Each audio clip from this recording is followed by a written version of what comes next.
It's Wednesday, July 30th, 2014, and this is the Arizona Mining Review. I'm your host, L.L.C, here at the Arizona Geological Survey headquarters in Tucson, Arizona. And joining us, as he does every month, usually at the beginning of the show, is Nyal Niemuth, who heads up our economic geology section in Phoenix. And Nyal, welcome back to the show, and we've got some big news to talk about here. Yeah, it's good to be back. I'm pleased to be broadcasting from our new location at 3550 North Central in Midtown Phoenix. So we're open for business. If you haven't come by and see our new facilities. Well, Hudbay, Rosemont, Augusta, what's going on? Yeah, that's a big surprising story that nobody seems to be covering. Back in February, there was lots of news about the Hudbay offer for Augusta Resource, and that was kind of rebuffed. Augusta was looking for other companies to be interested in the Rosemont project to maximize that shareholder value. But then the whole story kind of seemed to disappear off the media. But in the midst of the move, I was surprised one morning to learn that the deal had gone through. Hudbay Minerals sweetened their offer about 10% over the initial offer, premium of about 40% over what the Augusta shares were trading at back in February before the takeover offer emerged. And that was enough to convince the Augusta Board of Directors to change their mind and agree unanimously to the takeover. Yeah, no other offers had emerged, so I suspect they were pretty pleased with that. It was a unanimous vote, I believe. Right, that's what we've heard. And then the merger was completed here just a couple of weeks ago, and the details are coming out. Maybe you can go into a little bit of that. But we haven't seen any coverage by the news media here in Arizona. Nothing's been in the Republic, at least not that I've seen. And I think you were mentioning the statewide kind of Phoenix paper, right? And I think you were saying there's not been much coverage in Tucson, which was really surprising. I don't think we've seen a mention of the merger going through at all in the Tucson market, either in the papers or on TV or radio. So it's surprising given the amount of coverage that the whole Rosemont mine gets, seen as a very controversial activity, and this would seem to be a major news story that has been completely ignored. Yeah, and it hasn't been ignored on a national note. As we'll get to in a few more minutes, we see, the business media, pick on the Wall Street Journal. Certainly, they cover these stories not in depth, but give it some play. Right, and so what I heard was from the national media again is that 92% of the shares of Augusta Resources were tendered to Hudbay. So on July 15th, the poison pill restriction that Augusta had in place expired. So the next morning, the owners of the stock were able to tender it through their brokers to Hudbay, and by the end of the day, they had something like 92% of the stock in place. They've extended the offer to acquire the rest of it, I understand. Yeah, that's what I was going to say. In case people haven't been aware of this and they're worried about their shares, I think they've extended that until the July 29th to get the rest of the shares in with the same deal. Well, and then we've also heard that Hudbay has sent teams to Tucson to be working in the Rosemont offices, and just to clarify, Rosemont Copper is the subsidiary of Augusta Resources. So Rosemont is proposing the big open pit copper mine in the Santa Rita Mountains south of Tucson that's generated a lot of controversy, a lot of opposition.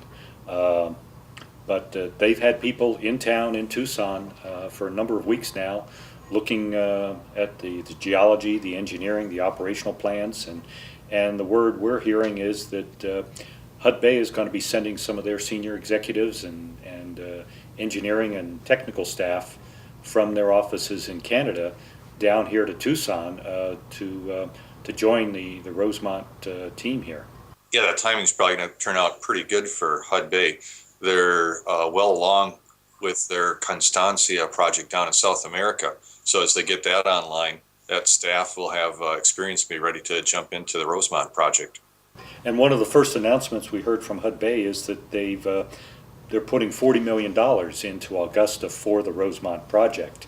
And I think that's been one of the things that really prompted Augusta to reconsider the Hudbay offer, is that with all the regulatory and permitting delays that they've had for the Rosemont project, it's really pushed their cash reserves and made it difficult for them to keep everything moving forward. So Hud Bay brings some deep pockets and some ready cash and some additional technical expertise, management expertise to the table. So it looks like they're really going to strengthen the Rosemont team here and the ability for Rosemont to continue through the permitting process. Yeah, certainly being a producer, they'll have a good, strong cash flow. And like I say, with an industrial mine coming on, that should even increase. Give them the resources to deal with the remaining issues. Well, we've invited officials from Hud Bay to join us on Arizona Mining Review next month. So we're hoping that they're going to be able to have a representative here and fill us in on more of the details. And by that point, we may have a lot more information about their plans, both for staffing up and their plans for moving the Rosemont project forward. So I invite all of you to tune in next month, because we're hopeful that we'll have Hud Bay on here, and we'll do an extended discussion with them about the Rosemont operations. Well, I know we've talked a lot about this, Niall. There's a lot more going on that you've been filling me in on. So what's happening on the merger scene? Yeah, there's been lots of merger and acquisition news, especially focused to copper. About the same time that we had the news on Hud Bay acquiring Augusta, there was a large acquisition occurring down in South America, which kind of was about the same size, about a $470 million acquisition of Taca Taca Luminous project down in Argentina. And I don't know if it's also that rebounding copper price. I think the last time we were on, we were looking at those, very high $2, a little bit below $3 kind of copper prices. And we've seen a nice rebound now back to about $3.25 per pound. And with that, we're starting to see rumors that Wall Street Journal's reported that Freeport-McMoRan may be looking to sell their Candelaria project down in Chile. But then recently, bringing these stories back to Arizona, we've seen reporting just this week that we might have Grupo Mexico and their subsidiary Asarco looking to acquire the 25% of Silver Bell that they do not currently own. Right, and remind our viewers where the Silver Bell copper mine is. Silver Bell is currently about a 45 million pound per year all leach operation located just to the northwest, maybe 40 miles from Tucson. Did Grupo Mexico explain why they were going after the other 25%, or just does it they see a lot of potential, or was there more of kind of administrative internal issues? Do you have any sense of that? I'm going to point back to the Wall Street Journal. That's one of the things that we're initially seeing on these is there's some kind of a news leak, but there's no official word out, not back from the Freeport proposed sale, nor on the Grupo or Mitsui side. But often, there ends up being some truth to these reports. No, they sounded fairly credible, the ones I've read. So.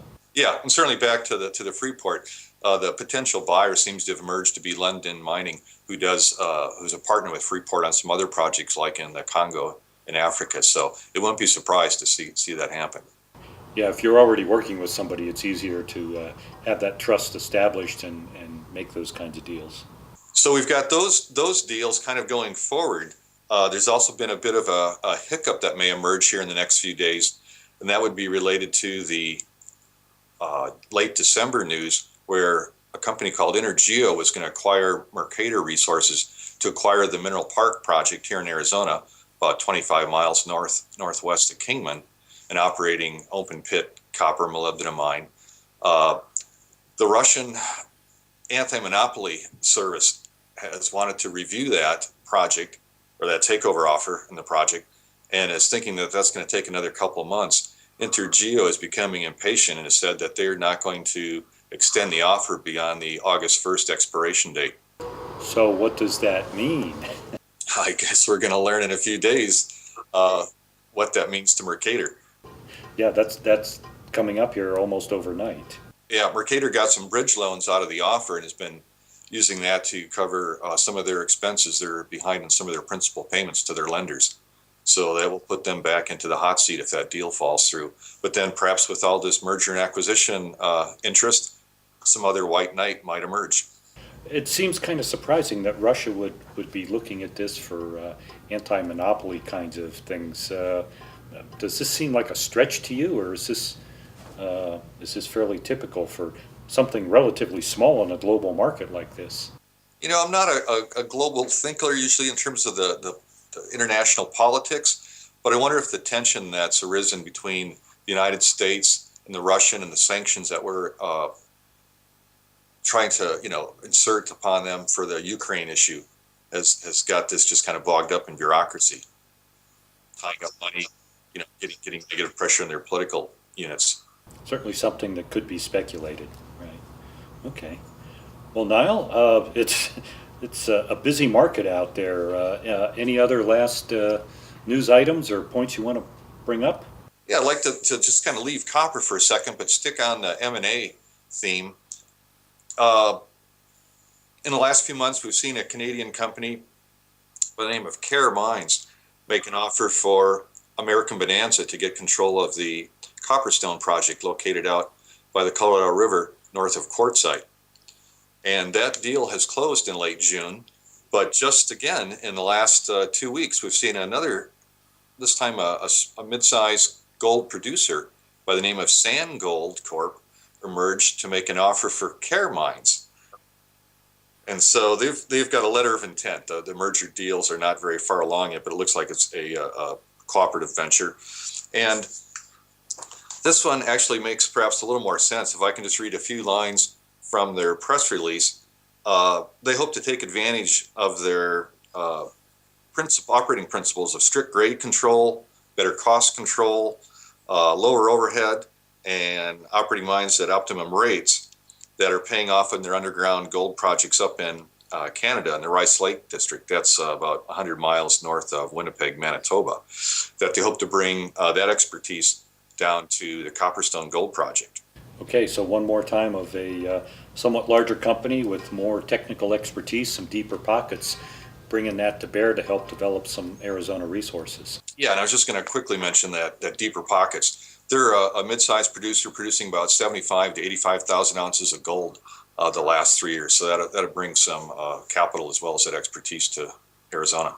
Remind me, do we know what Copperstone production has been? When it was being operated by American Bonanza, they had targeted to produce about 1,300 to 1,500 ounces a month to achieve profitability. Their production seemed to bounce around from 700 to about 1,000 ounces a month. Per month, so perhaps up to 10 or 12,000 per year, but so a fraction of what Sand Gold is producing. Right, and then the early expectations for a significantly higher production at Copperstone. We think the mill operated pretty well, but we really don't know what troubles they may have had in terms of either grade control or ground control in the underground mine. So that's where bringing in some additional technical expertise really could help turn that project around, perhaps. We'd like to see it restarted, and let's wish them well. Well, Niall, as always, fascinating review of what's happening in the Arizona mining community, and we'll look forward to talking to you next month, and hopefully we'll have somebody from Hudbay here, and maybe you can join in on a discussion with them and see what's going on. Yeah, it's the dog days of summer, but there's lots of activity, so we'll look forward to next month. Great. Thanks, Niall, as always.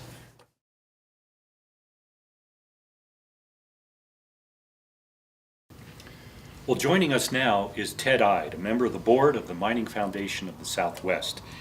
Ted's a longtime mineral exploration and development expert in the region. He and his wife own the Gadsden Sonora Holdings Company. And welcome to the show, Ted. Thank you very much. I'm very happy to represent the Mining Club, or I should say the Mining Foundation. Okay. And we'll find out more about that mining club here in a minute, I think. Yes. But you've been active in mining in Arizona for a long time. And what's your background, and how'd you get started, and what have you been doing? Well, I grew up in Butte, Montana, and I went to Montana Tech, and I finally got through after 7 years and 2 kids and a wife with a MS in Geological Engineering. Okay. And I went to work for Union Carbide Corporation, which then was the second largest chemical corporation in the world, actually. And I began working on specialty industrial minerals. or specialty and performance industrial minerals. And I looked at things like manganese oxides for getters in dry cell batteries. I worked on fluorite for fluorocarbons. I worked on high calcium limestones, diatomites, which were non-marine because you couldn't use anything with chlorine in it. So that was my background. I went to work for a chemical company because they paid lots better wages. And it's the obvious reason. And when did you end up in Arizona? We arrived here after living in Guadalajara, Mexico, looking for manganese, better grade manganese, in 1959. Okay. And I was here, I was loaned to the Lindy Division of Union Carbide Corporation, their molecular sieve department, who was looking for natural zeolite deposits. And as a result, I found the buoy deposit of cabazite. It's the only deposit like it in the world. It's still productive. And what's that used for? It's used for, at this point in time, cleaning up sour natural gas. And most of the production, which is only about 2,500 tons a year, but at $7 to $8 a pound, that's quite a bit of money. It's owned by Honeywell. And it's used, principally the use is in West Africa.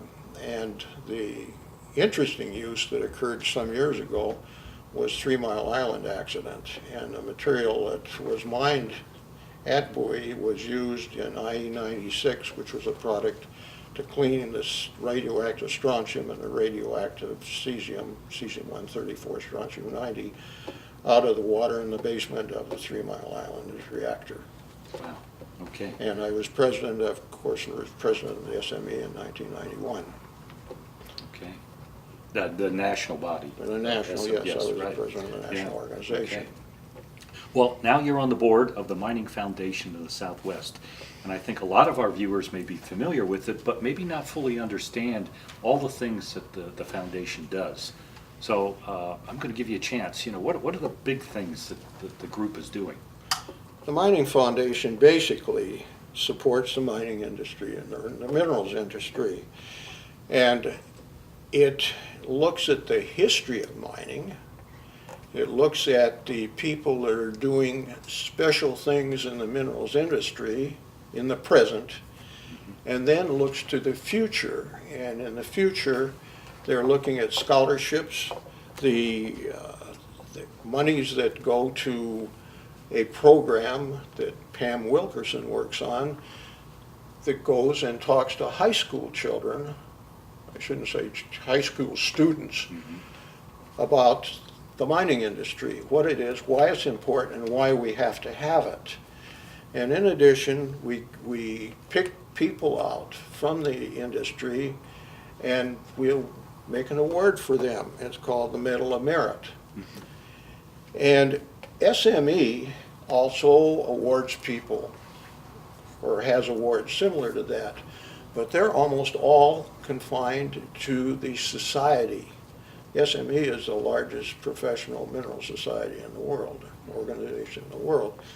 So they have a lot of people in it, and they make awards to them. Now, the Mining Foundation makes awards to people outside of necessarily the mining industry. And two examples, the one I know best is Dennis Washington, who started in Missoula, Montana. I knew him, or of him, as a high school graduate. He grew his organization into a major company. They saved the mining in Butte when ARCO shut it down, and he acquired the Northern Pacific Railroad that went across the strait, and that's the Montana Rail Link, and he's a billionaire now. Okay. And at least I could say to him, Dennis, I haven't seen you for a number of years. You've done well. It's nice That's to know. what it does. Okay. And so you hold an annual banquet every Yes, year we do. where these awards are given out here, and it's held here in Tucson. It's held here in Tucson. It's on the first Saturday of December. And it's designed to obtain funds to fund principally Pram Wilkerson and the scholarships and things like that it offers to the University of Arizona students, New Mexico Tech, and others. Okay. Well, you mentioned Pam a couple times here now, and Pam's now running that program out of the University of Arizona, the Mining and Geologic Engineering.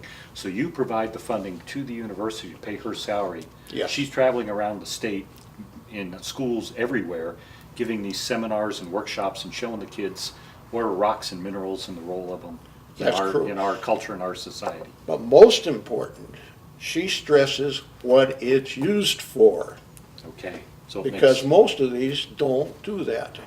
And she stressed the industrial minerals portion of it as well, the sand and gravels, the frac sands, and things that are produced, principally the minerals produced in the state of Arizona. Right, and things that most of these kids have probably never thought about. That's Using correct. it every day and had no idea That's the correct. recognition of it. Yes. Wow, okay. Well, you were here back when the Mining Foundation started and its predecessor, and I've heard some of the story from you. So how did the Mining Foundation get started? Where did it come from? Well, it came from the Mining Club of Arizona. Back in, actually, 1974.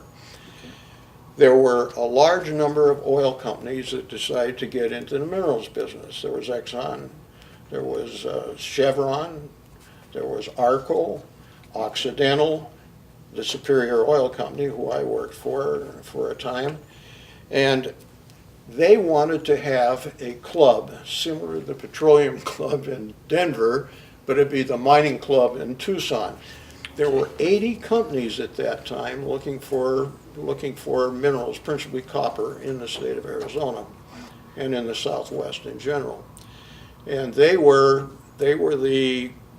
was the way it started. We met at the Sheraton Pueblo Inn, which was a new motel. We had an office there, and on Fridays after work, a whole bunch of people congregated there and drank beer and talked. Okay. And that was very important to do because you found out what was going on. And that was more traditional in the oil industry than in the mining industry, I think, historically. So it was That's- the mining companies that helped kind of create this culture, Yeah. and- Well, or the oil companies that helped create the culture, move it into the mining industry, it sounds like. but the mining club also did a lot of other things that provided a forum for bringing the Arizona section, closing that down basically, and breaking it into the sections like the Tucson section Within SME. within SME, that's Right, correct. And it helped in moving the Arizona Bureau of Mines and Geology from the University of Arizona to a state agency. Which is our Which- agency yes, now. which was very controversial. And it funded a group called SMEA, Southwestern Minerals Exploration Association, that was associated with lobbying the legislature. And actually, at that period of time, I worked for the Superior Oil Company's Minerals Division, and part of my job was, as a lobbyist that went to Phoenix, and I was a registered Okay. lobbyist for several years while I worked for them. And we were able to change some of the aspects of acquiring state mineral leases and the conversion process to state mineral leases from prospecting permits. Okay. So, but that all started in that mining club. And then that Then turned that, into. yes, well, in 1984, there was a problem with the minerals industry, and everything, you might say, went to hell in a handbasket, and we didn't have monies like we used to have, and we were moved out because we couldn't pay the rent. But in 1983, that's really when the Mining Foundation started. They recognized the problem, and they started a program with the mining inductees from the past. That's a history. The people that support the mining industry and helped it. And then they began a Medal of Merit respondents, or I should say recipients. That started in 1989, Okay. and the Industry Partnership Award started in 1995. Okay. And that's how the Mining Foundation is now. And Okay. And I think we'll make sure that we put a link to the website for the Mining Foundation up on Yes. this video so people should be able to find it, but we'll make sure we'll give them a direct link That's because great. the annual banquet and award ceremony is a fantastic event. I mean, it's huge. It's Yeah, we had over 400 people at the last one. a spectacular event, and I was there this last year. We were really honored to get a special recognition on our 125th anniversary as an agency, starting out originally as the Office of Territorial Geologist back in the 1880s. And so it was great to be there and really enjoy that event. I know we're running short on time here. Is there anything last words you want to make sure that our viewers know about, or anything that we've missed that you want to bring up? Well, we need people to join the foundation. That's very important. It's relatively inexpensive to put money into, but it goes to a good cause, Right. a very good Okay. cause. Okay, we'll make sure people are aware of that, point them to the website, show them where they can join up and become members. That's wonderful. All right, Ted, thank you Thank you. very much for joining us You bet. today. Good to see you again.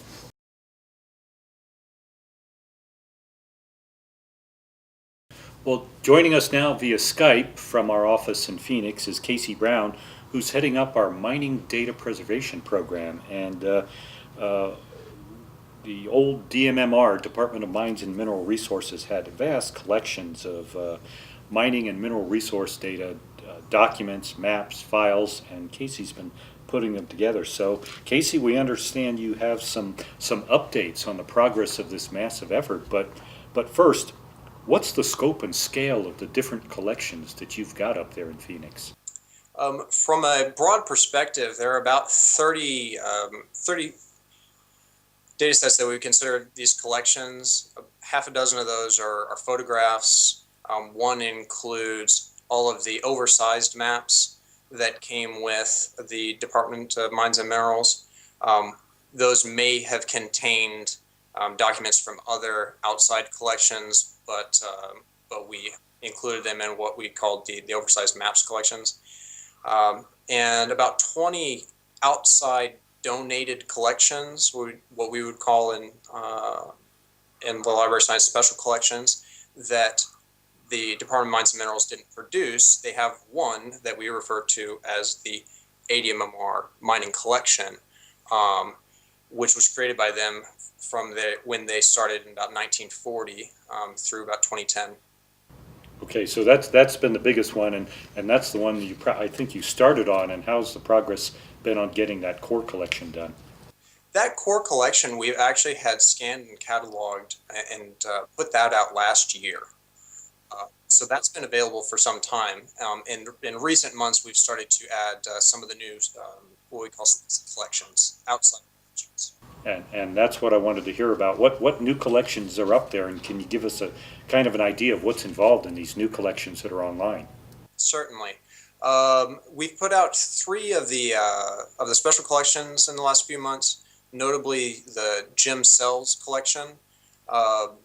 Others could give him a better biography than I can in a few seconds, but he was a native of Arizona, went to the Colorado School of Mines and to the University of Arizona, had a long career with ASARCO. We have about 1,800 files from his collection. 800 of those pertain to Arizona, and those Arizona files are online. What's typical with some of these outside collections is that they will focus on Arizona, and then we'll have some more files on California, Nevada, Utah, New Mexico, and Colorado, and they'll trickle out after that. So we may have one file from a collection on North Dakota. We're really focusing on getting the Arizona files up and available online. The 2 others that came out recently, the Reconstruction Finance Corporation files, a smaller collection, but the Reconstruction Finance Corporation would make loans to miners. The Arizona Department of Mineral Resources went out in that period. They partnered together, and they would make an evaluation of the mine and make a recommendation. What we have are those evaluations. That amounts to about 250 files. Lastly, Richard Merritt's files are available. In the 40s, he worked for ASARCO at Silverbell. In the 50s, he moved to Phoenix and became a consultant and worked here for the next few decades. Although a smaller collection at about 150 files, his reports are highly thought of and sought after by our clients. And again, those cover 12 different states, but mostly Arizona. Okay, so all of these files now are online, they're freely available to download, and I understand you've made some updates to the website as well, so it's making things easier to find. Can you fill me in? Sure. When we pushed the website out a few months ago, it really only contained those ADMR property files, so there would only be one file for the mine. Now that we are putting out these other collections, there may be 2 or 3 or 10 reports on the same mine from these special collections. If you do a name search for that mine, it's now going to return all of those documents. Likewise, the map search, if you go and clicked on your map marker, it's going to return all of the documents from the various collections that match that mine. And we've already heard from one company that had come in and researched our collections in person. It would have been easy to gloss over a C reference in the bibliography that said, here's this report that you're reading, but you should also go pull these maps that we have in the oversized map drawers. They had missed that. They've since come back and gone to the mining portal and found that there are all these other outside maps that they hadn't seen, that they really appreciated. So we really think that this is really going to be helpful and useful to people going forward.